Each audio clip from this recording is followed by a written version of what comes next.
मित्रो, चांगबान न्यूज चॅनलमध्ये आपलं स्वागत आहे. कोल्हापूर जिल्ह्यात गेल्या काही दिवसापासून डिजिटल गेममुळे कोट्यवधीची फसवणूक होत आहे.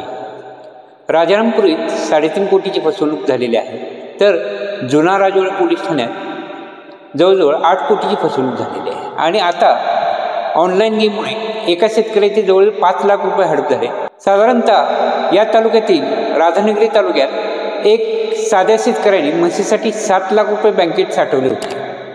नवरा बायकोनं कष्टानं गोटा उभा केला, अजून 4 म्हशी आणायच्या होत्या, संसार थोडा वाढवायचा होता. 6वीच्या वर्गात शिकणाऱ्या मुलानं मोबाईलवर फ्री फायर गेम खेळला. गेम खेळता खेळता काही ॲप्स डाउनलोड झाले आणि एका क्षणात बँक खात्यातले 5 लाख रुपये गायब झाले. एका कष्टकरी शेतकऱ्याचं स्वप्न, मेहनत, भविष्य एका चुकीमुळे संपलं. आज प्रत्येक पालकासाठी मोठी शिकवण आहे आणि धडा आहे.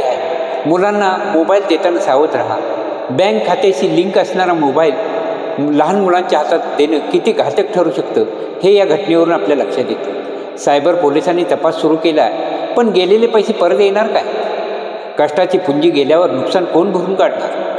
पालकांनी सुद्धा जागरूक राहायला हवं. आपली बँकेची माहिती सुरक्षित ठेवायला हवी. मोबाईलमध्ये काय चाललं आहे याकडे लक्ष ठेवायला हवं. मुलगा काय करतो ह्याकडे पण लक्ष ठेवायला हवं. कुणाचं स्वप्न असं कोसू नये, कुणाच्या मेहनतीवर असं पाणी फिरू नये, एवढीच अपेक्षा.